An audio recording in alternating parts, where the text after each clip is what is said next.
ભાવ કામી ત્વામ ધર્મ સમૂઢચેતા યશ્રેયસ્યાત નિશ્ચિતં બ્રૂહિ તન્મય શિષ્યસ્તેહમ શાધિમાં ત્વામ પ્રપન્નમ શિષ્યસ્તેહમ શાધિમાં ત્વામ પ્રપન્નમ શિષ્યસ્તેહમ શાધિમાં ત્વામ પ્રપન્નમ. જય સિયારામ. જય સિયારામ. જય સિયારામ.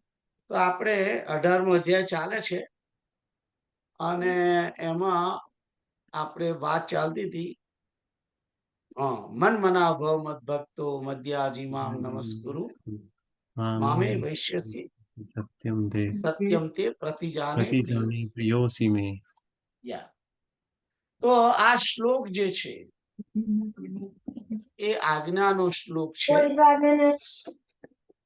આજ્ઞા કરે છે એની અંદર, અને આજ્ઞાની અંદર ત્રણ ચાર વસ્તુ કહી છે અને એમાં મુખ્ય ભક્તિની વાત છે. અને ભક્તિમાં જે ચાર આપણા શરીરની અંદર જે અંગ છે એની બધી વાત કરેલી છે. મન મના ભવ એટલે કે તું મારામાં મન રાખવા વાળો થા. મન જે છે એ ભગવાન કહે છે કે તું મને આપ, મારી અંદર તું મન રાખ. તારું મન જે છે એ સંસારની અંદર ના રાખીશ એમ કહેવા માંગે છે. પ્રયત્ન કરવો જોઈએ માણસે.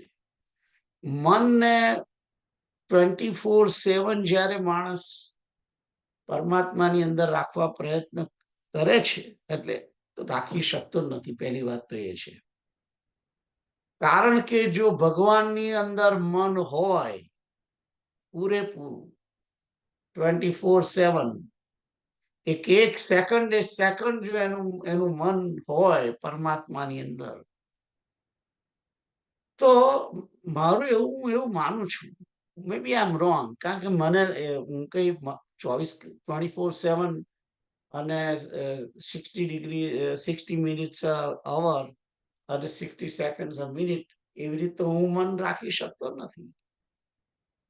પ્રયત્ન દરેકે કરવો જોઈએ, પણ હું રાખી શકતો નથી. એટલે મને ખબર નથી કે, પણ જે રીતે શાસ્ત્રો કહે છે, શાસ્ત્રો જે રીતે કહે છે એ રીતે હું એવું માનું છું કે જો મન એક સેકન્ડ પરમાત્માની અંદર રહે તો માણસ સંસારની અંદર એ ક્યારેય સંસારમાં પગ નહીં, એનું મન નહીં જાય. 24/24 કલાક જો માણસ રાખે નિશ્ચયપૂર્વક, તો એ સંસારની અંદર માયાની અંદર એનો પ્રવેશ નહીં થાય. અને કદાચ એવું બી બને કે પોતે પોતાનું આ શરીર છે એ પણ that's the way I believe. I might be wrong, કારણ કે મને એવો અનુભવ નથી, પણ હું એવું માનું છું કે એ પોતાનું શરીર પણ એ હેન્ડલ ના કરી શકે. કેમ?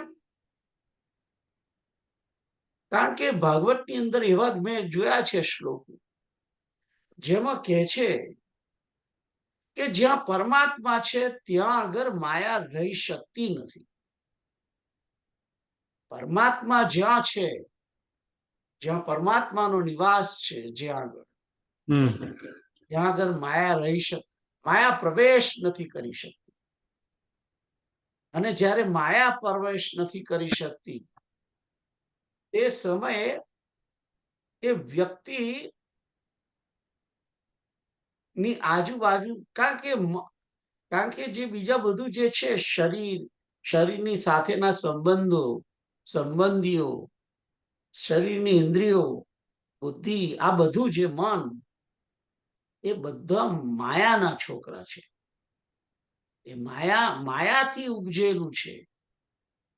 એટલે જો માયાથી જ ઉપજેલું મન માણસ પોતાના આત્મશક્તિ વડે જ્યારે 24 કલાક અને 7 દિવસ એ જ્યારે પોતાનું મન પરમાત્માની અંદર રાખે છે,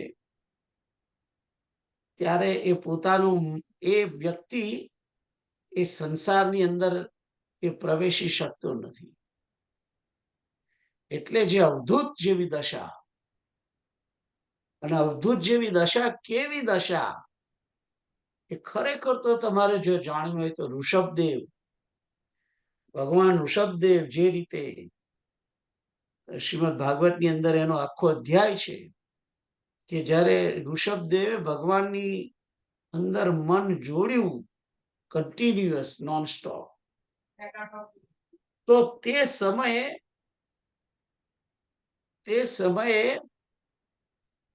એ પોતે એકદમ જાણે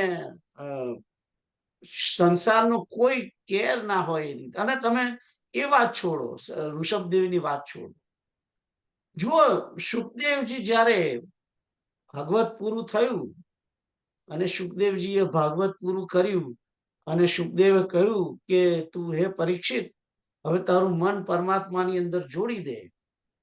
અને જ્યારે પરીક્ષિતે મન બધેથી ખેંચી લીધું સંસારમાંથી અને કેવલ નોનસ્ટોપ જ્યારે એની વૃત્તિ ખરેખર સાચી રીતે પરમાત્માની અંદર જ્યારે જોડાઈ,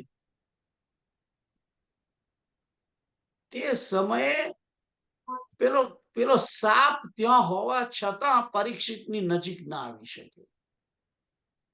અને એ પરીક્ષિત પણ મન એટલું બધું જોડાઈ ગયું અને એનું શરીર છે ઠૂંઠ જેવું થઈ ગયું, અને આત્મા જે છે એ બ્રહ્મની અંદર વિલીન થઈ જાય છે. ત્યારે પેલો નાગ આવે છે, પણ એ વખતે પરીક્ષિતના નો જે પ્રાણ, એનો જે આત્મા છે એ ઈશ્વર જોડે જોડાઈ ગયેલો છે.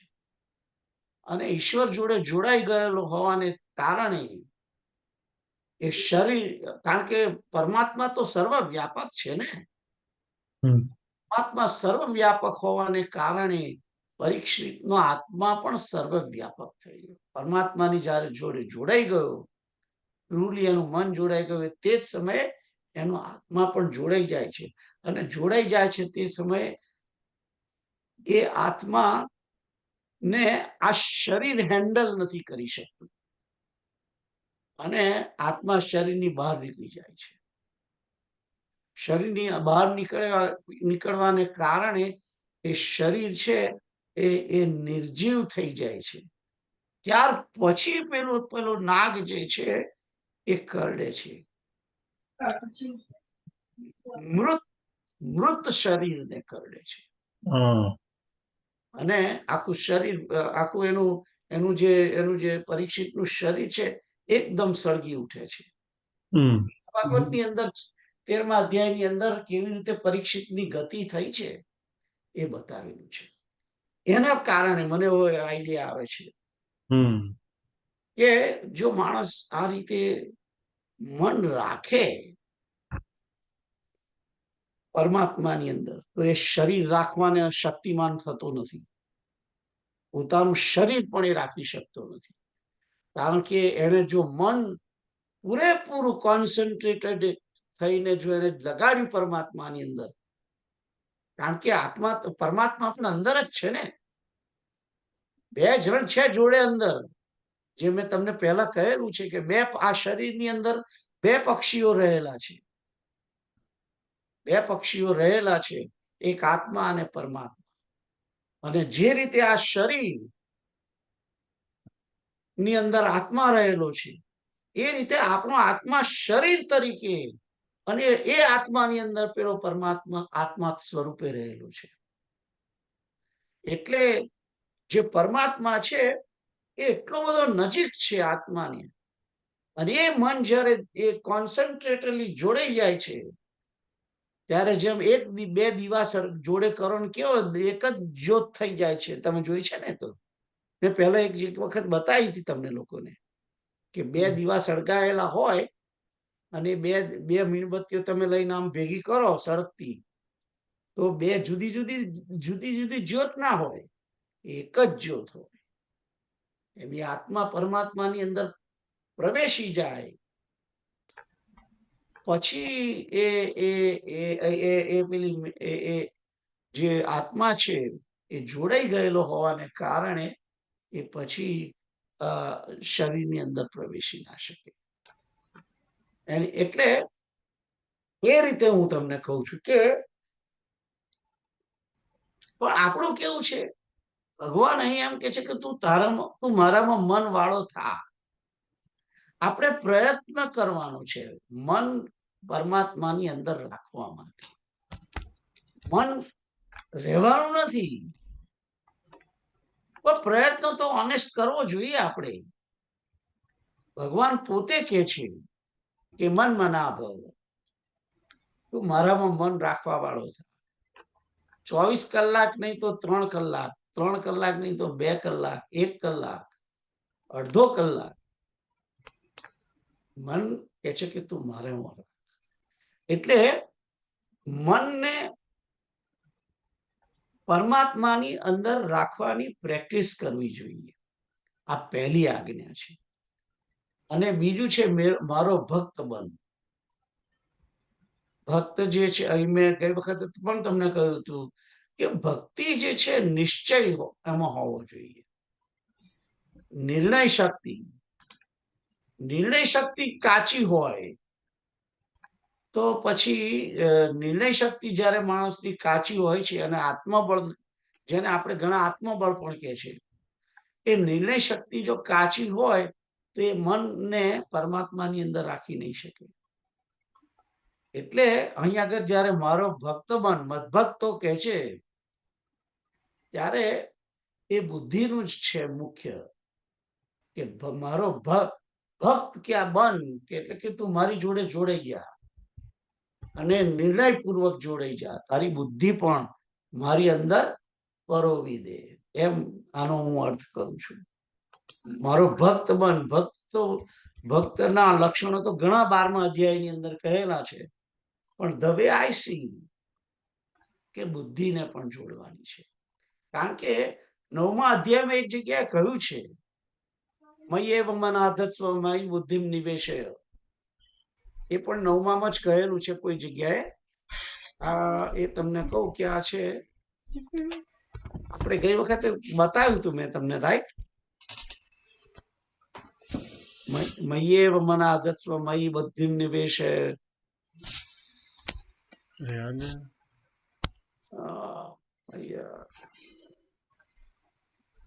7માં હશે, મે બી 7માં જ હશે.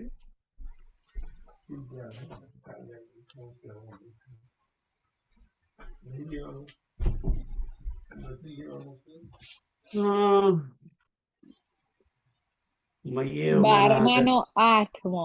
12નો 8મો. 12નો 8મો. Okay, thank you. તો 12નો 8મો કહ્યું એમણે, હા, મય્યેવ મનાધત્સ્વ મયી બુદ્ધિમ નિવેશય નિવસિષ્યસી મય્યેવ અત ઉર્ધ્વમ ન સંશય. કે મનને મારામાં લગાડ અને મારામાં જ બુદ્ધિને પરો, અને એવું તું કરશે એટલે તું મારામાં નિવાસ કરશે, એટલે કે મને પ્રાપ્ત.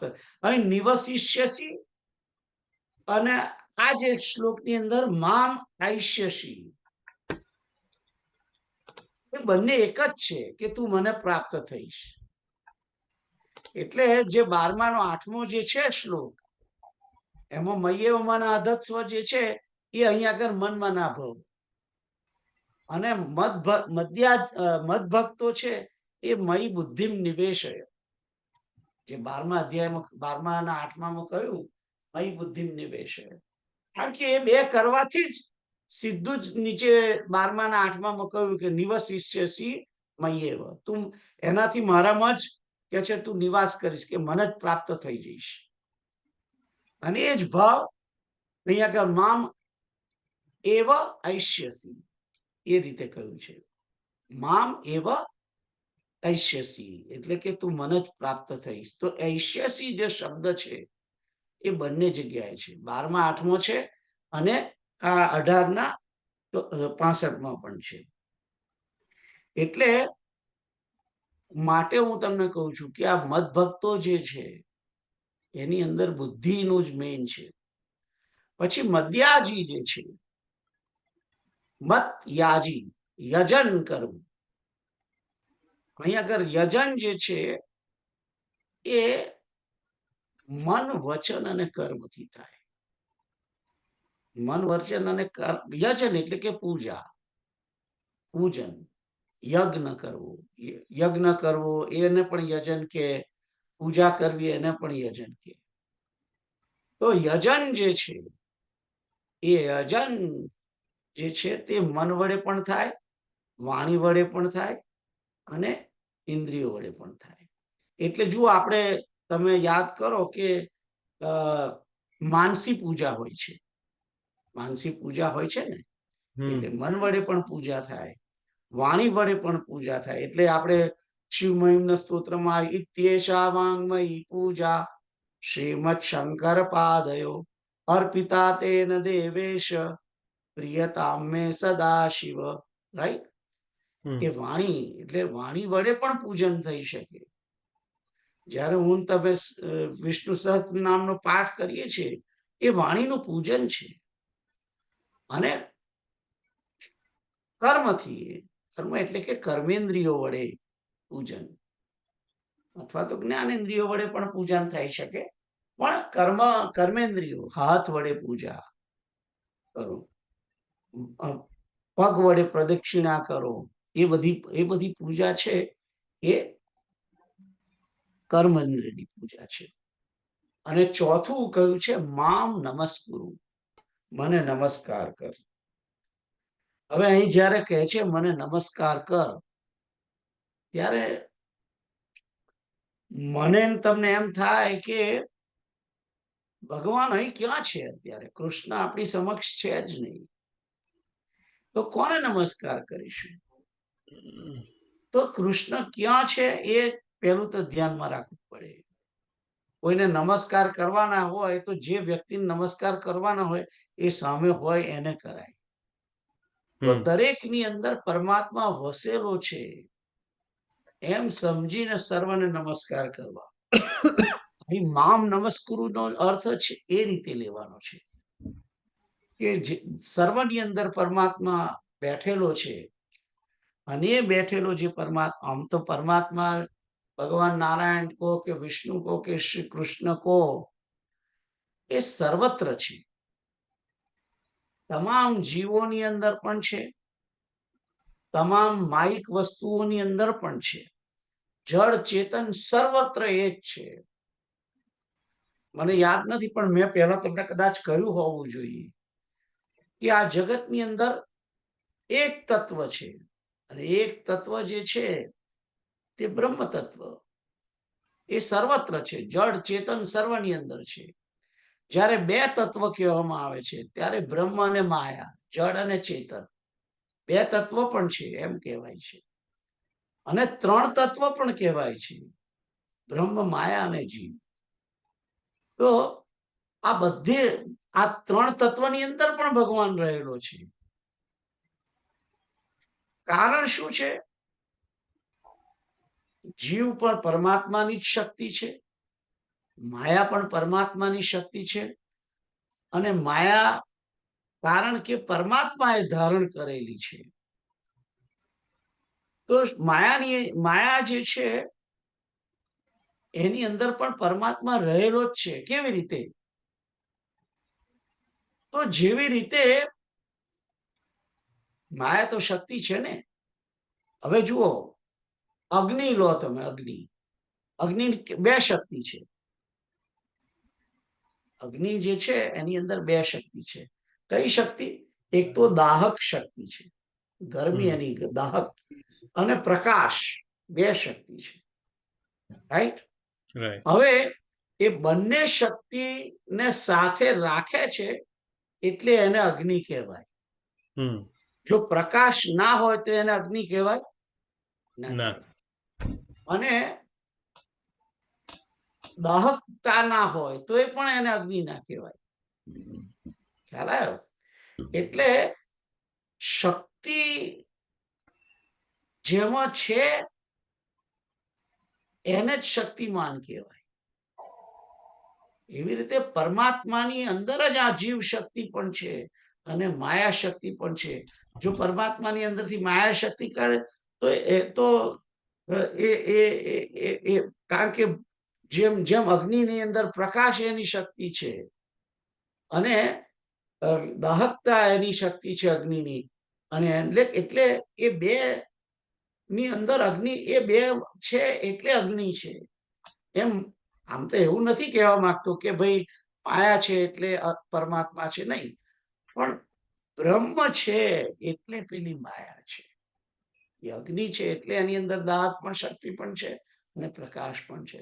એવી રીતે પરમાત્મા જે છે એ પરમાત્મા, કારણ કે માયા એ એની શક્તિ છે અને શક્તિ શક્તિમાનથી અલગ ના રહી શકે.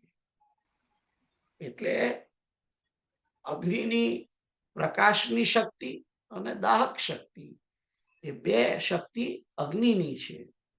એટલે એ બે જે શક્તિ છે એ અગ્નિનું જ સ્વરૂપ છે. એટલે કે માયાની અંદર પણ પરમાત્મા છે જ, કારણ કે માયાને ધારણ કરેલી છે પરમાત્માએ. એટલે મારું કહેવાનો અર્થ એ છે કે સર્વત્ર પરમાત્મા છે, સર્વત્ર પરમાત્મા છે, સર્વત્ર પરમાત્મા. ઝાડ પાન વનસ્પતિ એની અંદર પણ પરમાત્મા છે.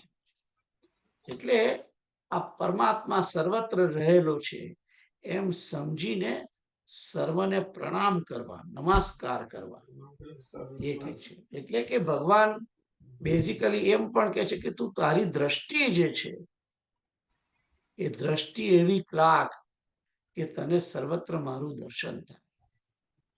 અને એ દર્શન જ્યારે તું કરે છે ત્યારે તું તરત નમસ્કાર કર.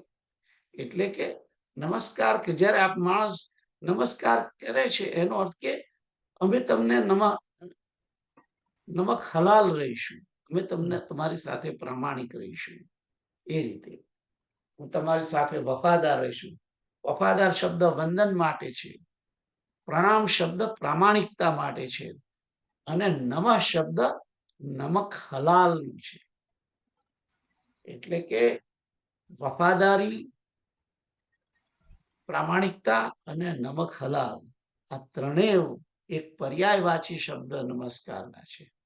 જેને નમસ્કાર એટલે જ પ્રણામ અને એટલે જ વંદન. તો આ જેમ આ ત્રણ છે એમ પેલા ત્રણ છે. એટલે આ જે મને નમસ્કાર કર એટલે પરમાત્માને નમસ્કાર કરવા જોઈએ, એ વાત અહીં કરેલી છે. તો આ ચાર વસ્તુ, અને કહે છે કે તું આ ચાર કરીશ એનાથી તું મને પ્રાપ્ત થઈશ. પરમાત્મા મને જ પ્રાપ્ત થઈશ. મને પ્રાપ્ત થઈશ એમ નથી કહેતો. એવું નથી કહેતા ભગવાન, એમ નથી કે મને પ્રાપ્ત થઈશ, મને જ પ્રાપ્ત થઈશ. જબ લખ્યો છે, મુજે હી પ્રાપ્ત, બીજાને નહીં, બીજાને નહીં. અને પાછો જોડે કે છે સત્યમ તે, હું જે તને કહું છું એ સત્ય છે. પ્રતિજ્ઞા, પ્રતિજાને, એ મારી સત્ય પ્રતિજ્ઞા છે કે જો તું મને મારામાં મન લગાડીશ, મારું યજન કરીશ, મારું ભક્ત બનીશ, મને નમસ્કાર કરીશ, તો તું મને જ પ્રાપ્ત થઈશ. આ મારી પ્રતિજ્ઞા છે. અને પછી કે છે કે શાથી હું તને કહું છું, તારા માટે કેમ આ પ્રતિજ્ઞા કરું છું? કારણ કે તું મને પ્રિય છે, અત્યંત પ્રિય. પ્રિયોસી મેં, પ્રિયોસી મેં, કે તું મને અત્યંત પ્રિય છે. એટલા માટે તો ભગવાન, આઈ થિંક 65 નંબરનો શ્લોક હવે તમને બરાબર સમજણ પડી હોવી જોઈએ. કોઈને ખ્યાલ ના આવતો હોય તો તમે મને કહો. સમજણ પડી બરાબર? હા. Very good. તો હવે આગળનો શ્લોક જોઈએ. હવે આગળનો જે શ્લોક છે 66 નંબરનો, કીધું તમે વાંચો.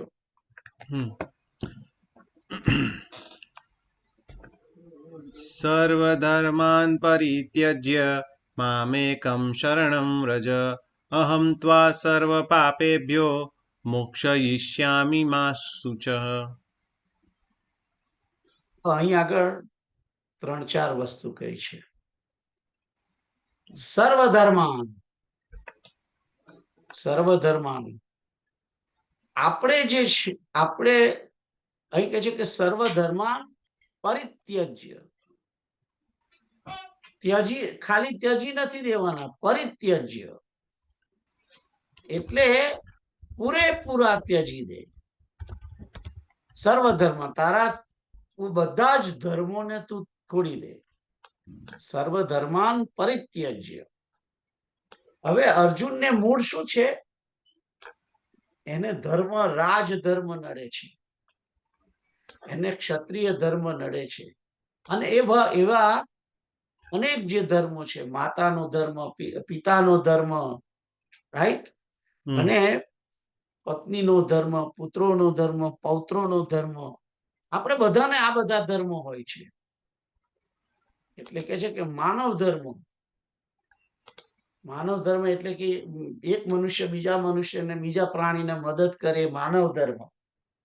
અને ક્ષત્રિય ધર્મ, એના માટે ક્ષત્રિય ધર્મ. ક્ષત્રિય ધર્મ એટલે કે સમાજની રક્ષા કરવી, એ ક્ષત્રિય ધર્મ. આપણે બધા વૈશ્ય છે, તો વૈશ્યનો ધર્મ શું છે? વૈશ્યનો ધર્મ એ પશુપાલન, વ્યાપાર, એ આપણો ધર્મ છે. એ બધો આપણો ધર્મ છે. પતિનો ધર્મ, પત્નીનો ધર્મ, પુત્રનો ધર્મ.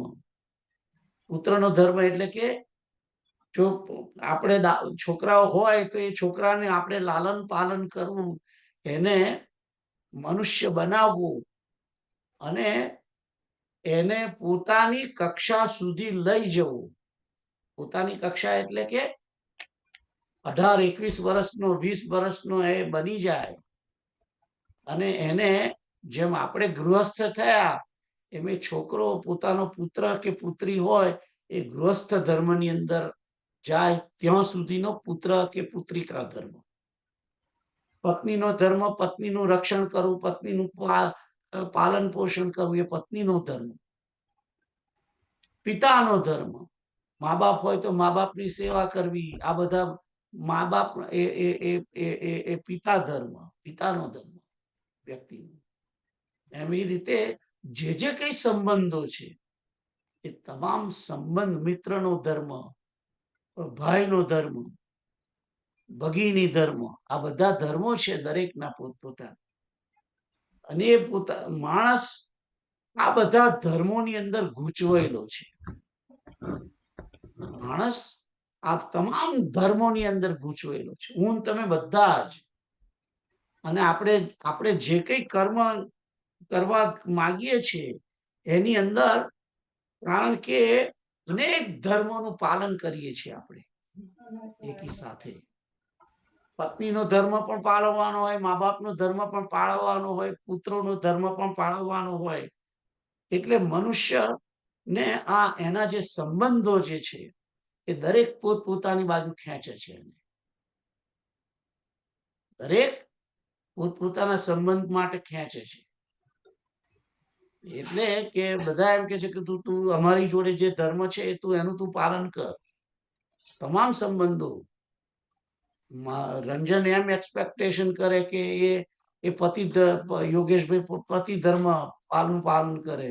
જયરામ એમ એક્સપેક્ટ કરે કે એ મારા પિતાનો ધર્મ પાલન કરે. અને જો મારી બેન હોય તો મારી બેન એ રીતે ધર્મનું એક્સપેક્ટેશન કરે. ખ્યાલ આવ્યો? અને એ પત્ની હોય તો, એટલે દરેક જે આપણા જે શરીરના જે સંબંધીઓ જે છે એ મનુષ્યને માટે, અને દરેકના ધર્મનું, ધર્મ જે છે એ ધર્મ, માણસ ધાર્મિક હોવો અને આધ્યાત્મિક હોવો એ બે જુદી વસ્તુ છે. ધાર્મિક જે છે, ધર્મ એટલે કે ધારણ કરવું. જેમાં શરીરનો ધર્મ, માણસે શરીરને ધારણ કરેલું છે, એટલે શરીરના ધર્મ પ્રમાણે સમય ભૂખ લાગે એટલે ખાવું પડે, તમારે પાણી પીવું પડે, તરસ લાગે ત્યારે, ઊંઘ આવે ત્યારે સૂઈ જવું પડે. આ બધા શરીરના ધર્મો છે. એટલે આ બધા જ મનુષ્ય ને બધા જ અનેક ધર્મો એને પાલન કરવાના હોય છે. ભગવાન અહીં કહે છે કે તું આ બધા ધર્મોને છોડી દે, બધા જ ધર્મોને છોડી દે એમ. કારણ કે અર્જુનની મેન પ્રોબ્લેમ એ હતું કે મારા ગુરુ મારી સામે છે, મારા પિતા સામે છે, આ બધાની જોડે મારે લડવાનું, આ બધાએ મારું પાલન પોષણ કર્યું છે. ખ્યાલ આવ્યો? અહીંયા અમુક મારા કાકા છે, મારા કાકાના છોકરાઓ છે, મારા મામા છે, કારણ કે શલ્ય મામા હતા ને સામે, એટલે એની સમક્ષ પણ અનેક જે ધર્મો છે એ સામે હતા, અને એની એ ધર્મો નું એને પાલન કરવાનું હોય, એના બદલે એ ધર્મ છોડી અને એને યુદ્ધ કરવાનું, એ એનો મુખ્ય પ્રોબ્લેમ હતો. એમ આપણા બધાનો પણ આ જ પ્રોબ્લેમ છે કે આપણે બધાએ આ ધર્મને છોડી બધા ધર્મ નિભાવવાના છે, અને એ રીતે સંસારમાં ચાલવાનું, તો એ તો બહુ અઘરું પડે ને. એટલે ભગવાન એમ કે છે કે સર્વ ધર્મ, તમે બધો ધર્મો છોડી દે. હવે બધો ધર્મ છોડી દેવાનો એટલે એનો અર્થ એવો નહીં કે મારે મારા મા બાપની સેવા નહીં કરવાની, મારે મારા છોકરાનું પાલન નહીં કરવાનું, અને મારી પત્નીનું પાલન પોષણ નહીં કરવાનું, ખાલી મંજીરા લઈને બેસી જવાનું. એ વાત નથી અહીંયા આગળ. Don't think that way. બધા ધર્મો છોડવાના એનો અર્થ શું છે? અને એના બદલે શું કે છે કે મામ એકમ શરણમ વ્રજ. જે બીજી લીટી છે, મામ એટલે કે મને, એકમ એટલે મને એકલાને, શરણમ વ્રજ, ખાલી તું મારી શરણમાં જા. વ્રજ એટલે કે જા, જવું, ચાલવું, મારી શરણે ચાલ એમ કે છે. એટલે કે મારા શરણના માર્ગે તું ચાલ અને બીજા બધા ધર્મ છોડી દે. તો એ કેવી રીતે કે છે? એ રીતે કે છે કે સર્વની અંદર કૃષ્ણ રહેલો છે, એ ધર્મનું તું પાલન કર, એ રીતે તું શરણાગતિ રહે. તારી પત્ની કે તારો પુત્ર કે તારા મા બાપ કે તારી બહેન કે તારા ભાઈઓ, તારા મિત્રો, આ બધાને સાંસારિક સંબંધથી ધર્મને જાળવવાની તારે જરૂર નથી, પણ એ બધાની અંદર ભગવાન રહેલો છે, અને મારા બધા જ સંબંધો પરમાત્માની સાથે છે. કારણ કે આપણે કહીએ છીએ ને, ત્વમ એવ માતા, ત્વમ એવ પિતા, ત્વમ એવ સખા, ત્વમ એવ બંધુ, ત્વમ એવ સર્વશ્ચ, એમ કહે છે. ત્વમેવ માતા ચ પિતા, ત્વમેવ બંધુશ્ચ સખા, ત્વમ એવ સર્વમ મમ દેવ દેવ. એટલે કે આ બધા મારા તમે જ છો કૃષ્ણ. મારા બધા સંબંધો, જીવના તમામ સંબંધો કૃષ્ણની સાથે છે. હવે આ કૃષ્ણની સાથે સંબંધો છે એટલે કે મારા મા બાપ તરીકે પણ કૃષ્ણ, મારી પત્ની તરીકે પણ કૃષ્ણ, બહેન તરીકે પણ કૃષ્ણ, ભાઈ તરીકે પણ કૃષ્ણ. હવે આ રીતે હોય તો આ પેલા બધાને નહીં. હા, એમાં કેવી રીતે છે કે એ બધાની અંદર કૃષ્ણ રહેલો છે, એટલે તું એ બધાની અંદર કૃષ્ણ છે એમ સમજીને એવી રીતે વર્તન કર. હવે તારે બધામાં કૃષ્ણ છે, એટલે કે તારી પત્નીમાં પણ કૃષ્ણ છે, અને તારા મા બાપની અંદર પણ કૃષ્ણ છે, તારી બહેનમાં પણ કૃષ્ણ છે, તારા છોકરાઓમાં પણ કૃષ્ણ છે. આ બધા કૃષ્ણને તારે સાચવવા. એટલે તારું વર્તન એવું સમ હોવું જોઈએ કે જેથી સર્વની અંદર કૃષ્ણ છે એની મારે સેવા કરવાની. એટલે એ કૃષ્ણ એટલે કે આત્મા સમજીને, એના આત્મભાવે આત્મ સ્વરૂપે સમજીને તારે એને એવી રીતે નહીં કે શરીરના સંબંધિતથી તારું એટ્રેક્શન ના હોવું જોઈએ. આત્માના સંબંધથી, કે એક આત્માની અંદર, સામેવાળા આત્માની અંદર કૃષ્ણ છે અને એની મારે સેવા કરવી પ્રામાણિકતા પૂર્વક, એક મારી ફરજ. હવે એ કૃષ્ણ છે પેલા કૃષ્ણ એમાંય છે એટલે એની પણ કરવાની. એટલે એવું સમતાપૂર્વક વર્તન હોય કે જેથી જેટલું એક સંબંધને આપ્યા હોય ઇમ્પોર્ટન્સ, એટલું જ પેલાને પણ સરખું જ સમાન પ્રત્યે એક સરખું એમ કે તમારું સંબંધ એટલે કે તમારો જે વર્તન છે એ એકદમ કૃષ્ણ તરીકે સમાન હોય સર્વની અંદર. અને એવી રીતે બધાને બેલેન્સ કરીને તારે જીવવાનું. અને બેલેન્સ એટલે શરીરના સંબંધથી નહીં, ઈશ્વરના સંબંધથી, કે એની અંદર પણ પરમાત્મા રહેલો છે અને એ આત્માને દુઃખ ના થાય એવું કરવાનું, પેલા આત્માને દુઃખ ના થાય એવું કરવાનું. અને આવું થાય છે ત્યારે તમારે એક કૃષ્ણને બીજા કૃષ્ણને માટે સમજાવવા પડે કે તમારી અંદર જે કૃષ્ણ છે એમ આમની અંદર પણ કૃષ્ણ છે, એટલે એમનું પણ ધ્યાન રાખવાનું, આનું પણ ધ્યાન રાખવાનું. એટલે કારણ કે કૃષ્ણ સર્વત્ર છે, કૃષ્ણ સર્વત્ર છે અને કૃષ્ણ સર્વની અંદર છે. એટલે આત્મભાવે, દેહ ભાવે નહીં, આત્મભાવે સેવાને અર્થે જ, કારણ કે સ્વામી છે કૃષ્ણ અને જીવ નિત્ય દાસ છે, એ રીતે વર્તન કરવાનું છે. મામ એકમ શરણ વ્રજ, ખાલી કૃષ્ણને જ શરણે જા, બીજા બધા ધર્મો છોડી દે. પછી તારે જ્યારે આત્માનો સંબંધ હોય છે ત્યારે જીવને માટે તો બધા આત્મા સરખા, કારણ કે એક જીવનો બીજા જીવ સાથે સંબંધ જે છે એ એકદમ જ સરખો છે. પછી તો ખ્યાલ આવ્યો. પછી જ્યારે દેહ ભાવથી હોય તે વખતે માતા પિતાનો, વડીલનો પેલા કરતા થોડોક વધારે હોય, બરાબર છે, પત્ની કરતા ને પુત્રો કરતા.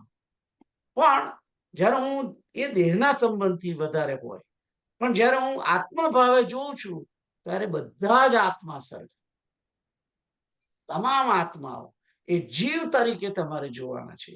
કારણ કે મારા મા બાપ આ જન્મમાં મા બાપ નથી, એ ગયા જન્મમાં પણ બીજા હતા, આ જન્મમાં થયા છે, બરાબર છે, પણ મારો કાયમનો મા બાપ જે છે એ તો કૃષ્ણ છે. પરમાત્મા સાથે જીવાત્માના સાયુજ્ય, સાદેશ્ય, સાજાત્ય અને સાયુજ્ય, આ 4 સંબંધ છે. સાદેશ્ય, સાયુજ્ય, સામીપ્ય, સાજાત્ય, આ 4 સંબંધ છે. અને એ 4 સંબંધ જે છે એ બહુ ઇમ્પોર્ટન્ટ છે. સાદેશ્ય સંબંધ કયો? કારણ કે આ શરીરની અંદર 2 પક્ષી રહેલા છે, એક જ દેશની અંદર 2 પક્ષી રહેલા છે, એ સાદેશ્ય સંબંધ. મારો તમારા ફેમિલી જોડે જે સંબંધ છે સાદેશ્ય સંબંધ, ભારત દેશમાં આણંદમાં ઓસે ફર્યા એમ સાદેશ્ય સંબંધ. એટલે એ જે સંબંધ છે જીવાત્માનો અને પરમાત્માનો સાદેશ્ય સંબંધ, કારણ કે એક જ દેહની અંદર જીવ પણ છે, આત્મા પણ છે. સાજાત્ય સંબંધ કયો? તો પરમાત્મા પણ ચેતન છે, જીવાત્મા પણ ચેતન છે. સાજાત્ય સંબંધ કેતુલય પટેલ છે અને ઘનશ્યામભાઈ પણ પટેલ છે. પ્રીતલબેન પણ પટેલ છે, એ સાજાત્ય સંબંધ. હાલો, પટેલ એક જ જાતિ, તો સાદેશ્ય સજાત્ય. સાજાત્ય સજાત્ય. અને સખ્ય સંબંધ સખ્ય. સાથે છે, બે જોડે ભાઈબંધો છે. આ દેહની અંદરથી પરમાત્મા જાય એટલે પેલો આત્મા પણ જાય જોડે. સાયુજ્ય સંબંધ એ પણ કહેવાય. યુજ્ય એટલે કે જોડાયેલો સંબંધ, સાથે ને સાથે રહેતા હોય. સાયુજ્ય, આત્મા જાય એટલે પરમાત્મા પણ જાય, એ સાયુજ્ય સંબંધ છે. જ્યારે એવું નથી તમારો અને અને પ્રીતલનો કે ઘનશ્યામભાઈનો કે તારી વાઈફનો જાનકીનો, એ સાયુજ્ય સંબંધ નથી. એક ટફ થઈ જાય તો બીજું એમ નહીં કે ચાલો હું તાર મને કોફીમાં બેહાડ દો, મારી સ્વીચ દાબજો, એવું કોઈ નહીં કે.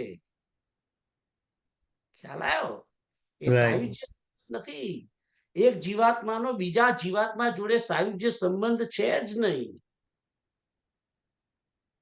એટલે અહીં આગળ જે વાત કરવામાં આવે છે, મામેકમ શરણમ વ્રજ, પરમાત્મા સર્વની અંદર રહેલો છે, એ સંબંધ તારે સાચવવાનો છે. કે જે મારી જોડે અંદર છે એ પેલામાં છે, એ રીતે મારે એમની જોડે.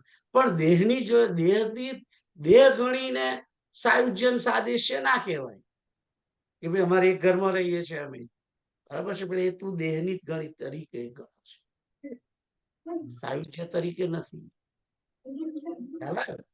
એટલે આ સાદેશ્ય મારે થોડીક ભૂલ થાય છે કે એક સંબંધ જે છે એક રહી જાય છે, યાદ નથી આવતો. પણ જે છે કે એક જ દેશની અંદર રહેલા છે, એક જ જાતિ છે, એક જ સખા પણ છે, કારણ કે સાથે ને સાથે રહે છે જોડે, કારણ કે મિત્ર છે ને, બંને જોડે જ હોય છે, એટલે સાયુજ્ય પણ છે. એટલે કૃષ્ણ જે છે આત્મ સ્વરૂપે છે, એ આત્મ સ્વરૂપે પરમાત્મા સ્વરૂપે આત્મા, આપણો આત્મા પણ એ જ છે ને. એટલે તો આગળ 7મા અધ્યાયમાં કે મને યાદ નથી ક્યાં આવ્યું આ શ્લોક છે, ગતિ ભરતા પ્રભુ સાક્ષી નિવાસ શરણમ સુરત. એ શ્લોક સાંભળ્યો છે તમે? ભગવદ ગીતાનો જ છે. ગતિ ભરતા પ્રભુ સાક્ષી નિવાસ શરણમ સુરત. તો મારી ગતિ પણ કૃષ્ણ, મારો ભરતા એટલે કે મારું ભરણ પોષણ કરનાર પણ કૃષ્ણ, મારો સુરદ એટલે કે કોઈ પણ જાતની ઈચ્છા રાખ્યા વગર મારું ભલું કરનાર, કલ્યાણ કરનાર, નિવાસ એટલે કે મારો નિવાસ પણ કૃષ્ણની અંદર, નિવાસ શરણમ સુરત, શરણ પણ કૃષ્ણ. એ રીતે તો પરમાત્મા શ્રી કૃષ્ણ છે, એને શરણે જા. બીજા તારા બધા દેહના સંબંધો, અહીં આગળ સર્વ ધર્માન પરિત્યજ્ય કહ્યું છે, એનો અર્થ દેહના સંબંધો, દેહના ધર્મો તું છોડી દે. દેહના ધર્મનો ત્યાગ કરી અને ખાલી આત્મધર્મ, એક જીવ ને બીજો જીવ, ત્રીજો જીવ, ચોથો જીવ, પાંચમો જીવ, એટલે એક જીવનો બીજા જીવ સાથે કોઈ સંબંધ નથી. એ જે સંબંધ છે એ કઈ રીતે છે કે આ જીવાત્મા ને આ જીવાત્મા એ બંનેના આત્મા પેલો કૃષ્ણ છે, એ રીતે સંબંધ છે. ખ્યાલ આવ્યો? અથવા તો મારી અંદર પણ કૃષ્ણ છે, એની અંદર પણ કૃષ્ણ છે, મારા આત્માનો આત્મા કૃષ્ણ છે, એના આત્માનો આત્મા પણ કૃષ્ણ છે. એ રીતે બરાબર છે. દેહથી દેહથી નથી, દેહથી નહીં, દેહનો સંબંધ નહીં, આત્માનો સંબંધ. અને જ્યારે માણસ આત્માને કેન્દ્રમાં રાખે છે, આત્માને જ્યારે આપણે કેન્દ્રમાં રાખીએ છીએ, ત્યારે પછી દેહના ધર્મનું કઈ બહુ એ નથી રહેતું. કારણ કે આત્માને તો કોઈ બીજું છે નહીં. આત્માના 12 લક્ષણો મેં તમને એક વખત મોકલ્યું હતું કે આત્મા તો મરતોય નથી, આત્માને કોઈ મારી ના શકે, આત્માને કોઈ દુઃખ પણ ના કરી આપી શકે. આત્માને કોઈ દુઃખ નથી, આત્માને કોઈ સુખ નથી. એટલે હું કોઈ, અને એક પણ વસ્તુ એ પણ યાદ રાખજો, કોઈ કોઈને સુખ ના આપી શકે, કોઈ કોઈને દુઃખ ના આપી શકે. સુખ અને દુઃખના ધર્મ જે છે એ મનના છે. માણસ પોતે જ પોતાને દુઃખ આપે છે, પોતે જ પોતાને સુખ આપે છે. મને દુઃખ થાય છે એ એટલા માટે થાય છે, એ મારા મનને એવું છે કે આણે મને આવું કહ્યું, આણે મને આવું માર્યું, કે આણે મને આ વસ્તુ ના આપી, આણે આવી જરાક થોડીક મારી જોડે એ થઈ. એ મનને કારણે છે. અને મન જે છે એ મન એના કારણે દુઃખ છે. બાકી કોઈ કોઈને સુખ દુઃખ આપતું નથી. હા, તમને સુખ મળવાના જે કઈ કારણો હોય એની અંદર અડચણ આવી શકે. મને તમને જે કઈ સુખ મળવાનું હોય કે દુઃખ મળવાનું હોય એની અંદર અવરોધરૂપ કરવા પ્રયત્ન કરે. પણ માણસ અવરોધ કરે છે એનો અર્થ એવો નથી કે એને દુઃખ આપે છે. ખ્યાલ મને તમને જે વસ્તુ મળવી જોઈએ, જે કઈ જેની તમે ઈચ્છા રાખો છો, આપણી જે કામનાઓ છે એ કામ વાસનાઓની અંદર અવરોધ કરે છે. અને અવરોધ થાય છે, એ અવરોધ કરવાની જે ક્રિયા છે એ Sitaram Sitaram Sitaram Sitaram. You should concentrate what's going on here. એટલે અવરોધ જે થાય છે, માણસ એકબીજાને ની ઈચ્છાઓ કામનાઓની અંદર અવરોધ કરી શકે, પણ કોઈ કોઈને સુખી ના કરી શકે, કોઈ કોઈને દુઃખી ના કરી શકે. કારણ કે જ્યારે મન જ પરમાત્માને આપી દીધેલું છે ત્યારે એની તમામ કામનાઓ જે છે એ ઈશ્વરને સમર્પણ હોય છે. અને એને બીજી કોઈ કામના રહેતી નથી. એ જ્યારે એ પોતે પરમાત્માનો દાસ હોવાને કારણે પરમાત્માનો, અને શરણ કેવું રીતે લેવાય, શરણાગતિના જે 6 જે વાતો છે એ હું આવતી વખતે કહીશ, તમે મને યાદ કરાવજો. શરણાગતિના 6 જુદા જુદા નિયમો છે. એ 6 નિયમ થાય ત્યારે તમે શરણાગત થયા કહેવાય. એ 6 નિયમનો અત્યારે સમય નથી, નહીં તો હું તમને કહીશ. પણ એ 6 જ તો વાત ચાલતી હતી. સર્વધર્માન પરિત્યજ્ય, કે તમામ અહીંયા આગળ જે ધર્મનો પરિત્યાગ કરવાનો કયો છે એ દેહના ધર્મનો ત્યાગ કરવાનો છે. દેહના ધર્મો, સંસારિક ધર્મો, સંસારના ધર્મો, એ બધાનો ત્યાગ કરવાનો છે. ખ્યાલ આવ્યો? તો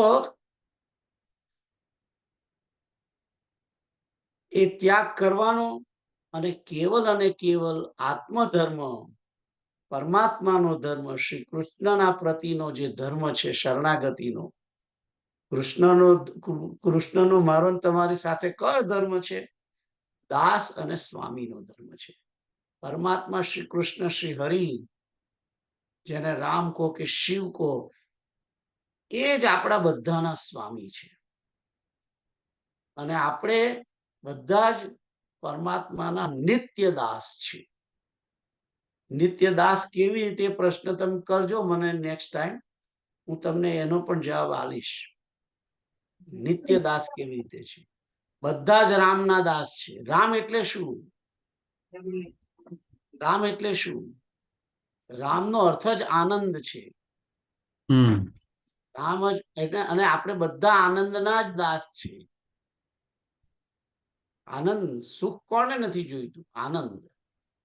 અને પણ રામનો અર્થ આનંદ જે છે, એ આનંદ જે છે એ માઇક સુખની વાત નથી. માઇક સુખ તો એ જડ છે.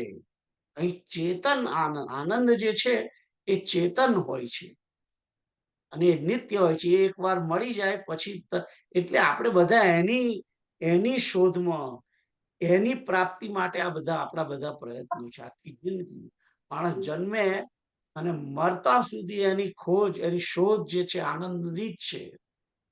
અને એ કાયમ આનંદની પ્રાપ્તિ માટે જ એ પ્રયત્ન કરે છે. એટલે આનંદનો દાસ છે. આનંદ એટલે જ કૃષ્ણ, આનંદ એટલે જ રામ.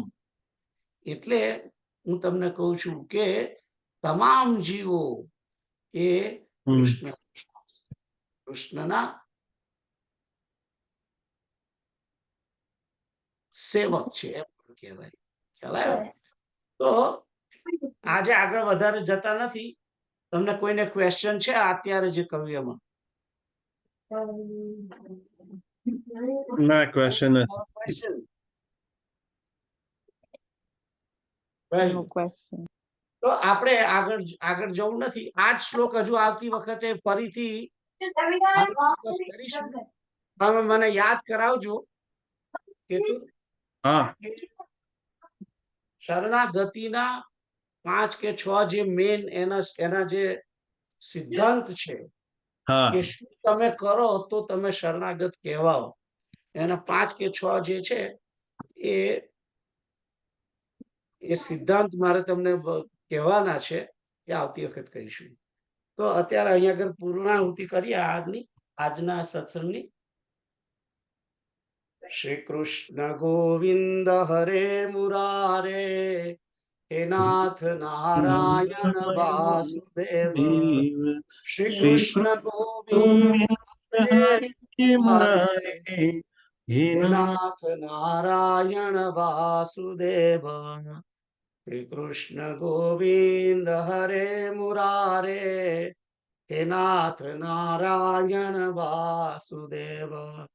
શ્રી કૃષ્ણ ગોવિંદ હરે મુરારે, હે નાથ નારાયણ વાસુદેવ. ઓમ પૂર્ણમદ પૂર્ણમિદં પૂર્ણાત પૂર્ણમુદચ્યતે પૂર્ણસ્ય પૂર્ણમાદાય પૂર્ણમેવાવશિષ્યતે.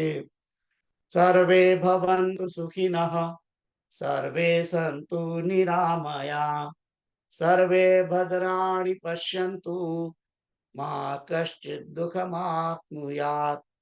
ઓમ તત્સત. ઓમ તત્સત. ઓમ તત્સત.